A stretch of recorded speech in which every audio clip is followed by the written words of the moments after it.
ఓం శ్రీ గురుభ్యో నమః. అఖండమండలాకారం వ్యాప్తం యేన చరాచరం తత్పదం దర్శితం యేన తస్మై శ్రీ గురవే నమః. మన సనాతన ధర్మంలో దేవాలయము, అర్చన, పూజా విధానము వాటికి ఒక విశేషమైన స్థానం ఉంది. పూర్వం నుండి కూడా ఈ దేవాలయం అనేటువంటి ఒక వ్యవస్థని దాదాపుగా త్రేతాయుగంలోనే ప్రవేశపెట్టారు. ఎందుకు అసలు దేవాలయంతో పని ఏమిటి, అసలు దేవాలయానికి వెళ్ళాలన్నా, ఈ దేవాలయం అనేటువంటి నిర్మాణం ఎలా ఏర్పడింది అని కనుక ఒక్కసారి మనం శాస్త్రీయ దృక్పథంతో కనుక ఆలోచించినట్లయితే, ఈ దేవాలయంలో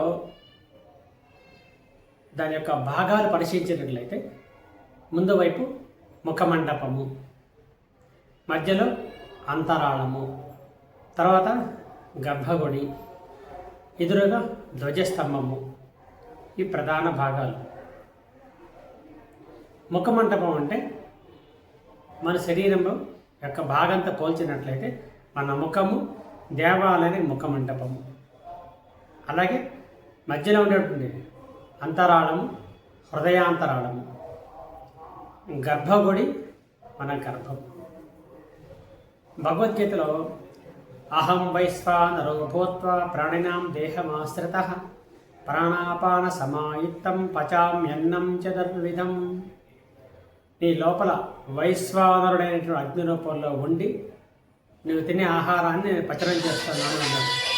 అంటే అప్పుడు గర్భంలో, ఆ గర్భభాగంలో భగవంతుడు అగ్ని రూపంలో ఉన్నాడు. ఈ దేవాలయ నిర్మాణం మనిషి యొక్క నిర్మాణం రెండు దాదాపుగా ఒకటి. అట్లాగే ధ్వజస్తంభం, ఈ ధ్వజస్తంభం ఏమిటి? మన వెన్నుముక. దేహం దేవాలయం ప్రోక్తం శివో జీవో సనాతనః. ఈ దేహమే దేవాలయం. కృతయుగంలో ఈ పూజా విధానం అంతా లేదు. తన లోపలికి అంతర్రూపంగా, అంతర్ముఖంగా భగవంతుని దర్శించుకునే విధానం లేదు. కాలానుగుణంగా కాలం మారే కొద్దీ మాయ ప్రభావం ఎక్కువ అవుతుంది కాబట్టి దాని నుంచి కొంచెం విడిపడ్డాం. అందుకని ఈ సిస్టమ్ అనేది బయటికి వెళ్లకుండా మరో మహర్షులు ఏం చేశారంటే ఈ దేవాలయ వ్యవస్థను ప్రవేశపెట్టారు. దేవాలయము, లయం అంటే నాశనము, దేవాలయం దేవుళ్ళకి కలిసిపోవడం, దేవుళ్ళలోకి నశించిపోవడం, అదే దేవాలయం యొక్క మెయిన్ ఉద్దేశం. అందుకోసంగా ఈ దేవాలయం అనేటువంటి వ్యవస్థ ప్రవేశపెట్టింది. ఈ దేవాలయంలో ప్రధానం ఏమిటి? మూల విగ్రహం. చాలామంది అంటారు ఒక రాయి కదా, రాయిని పూజించేది ఏముంది, రాయిని ఒక బొమ్మగా చెక్కి తయారు చేసి లోపల పెట్టారు కదా, దానికి అంత అవసరమా అని మాట్లాడుతూ ఉంటారు. వాళ్ళు అనే దాంట్లో కూడా అర్థం ఉంది. కాకపోతే మనం హిందూ మతం అనేది సైన్స్ మీద ఆధారపడినటువంటి ఒక విధానం. ఏది మూఢనమ్మకాలు లేవు. అసలు మూఢనమ్మకం అంటే మూఢంగా నమ్మడం, మూఢంగా నమ్మకపోవడం రెండు మూఢనమ్మకాలే కదా. దేవుడు ఉన్నాడు అని నేను గట్టిగా మూఢంగా నమ్మమంటే మూఢనమ్మకం, దేవుడు లేడని మూఢంగా నమ్మమంటే అది కూడా మూఢనమ్మకం. ఒక రాయిని తీసుకొచ్చి శిల్పి ఏం చేస్తాడంటే ఆ ఉలే తీసి చెక్కుతాడు. చెక్కిన తర్వాత ఇక ఒక రూపం ఏర్పడుతుంది. అక్కడ తను చేసేటువంటి ప్రక్రియ ఏమిటంటే ఆ రాయిలో ఏదైతే వేస్ట్ మెటీరియల్ ఉందో దాన్ని తొలగిస్తాడు. తొలగించినప్పుడు నీ యొక్క కావలసిన రూపం ఏర్పడుతుంది. శ్రీరాముల వారు, శ్రీకృష్ణుడు, హనుమంతుల వారు, అమ్మవారు, ఏదో ఒక రూపం ఏర్పడుతుంది. అంటే తను అక్కడ చేసిన పని ఏమిటి? వేస్ట్ తీసేసాడంతే. ఆ రాయిలో అంతకుముందే భగవంతుడు ఉన్నాడు. ఆ పైన పేరుకున్నటువంటి వేస్ట్ మెటీరియల్ చెక్కినందువల్ల ఆ విగ్రహం ఏర్పడింది. అది ఒకసారి ఆలోచించి,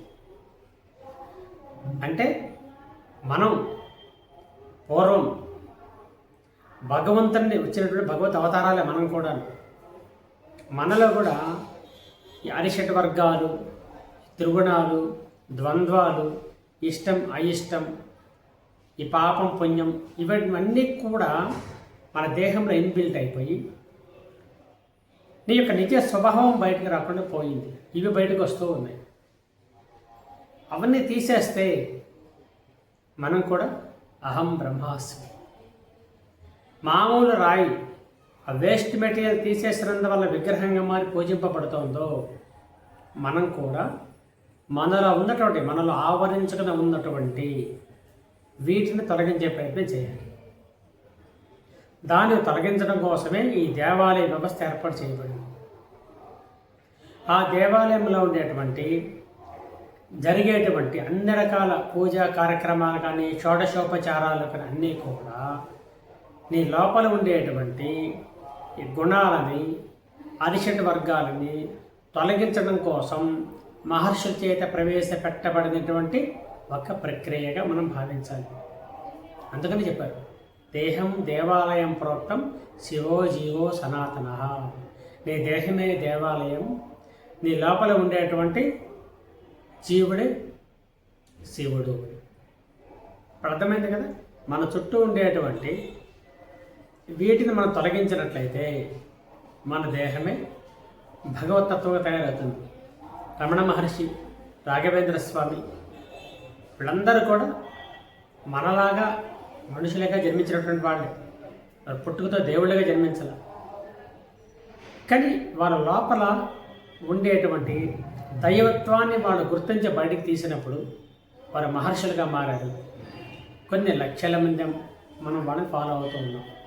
వాడు చెప్పే మంచి మాటలు వినడం ద్వారా. అంటే మెట్లు మెట్లుగా ఆధ్యాత్మికత డెవలప్ చేసుకుంటూ వెళ్ళి అహం బ్రహ్మాస్మి అనే స్థితికి ఎదగడమే ఆధ్యాత్మిక సాధన.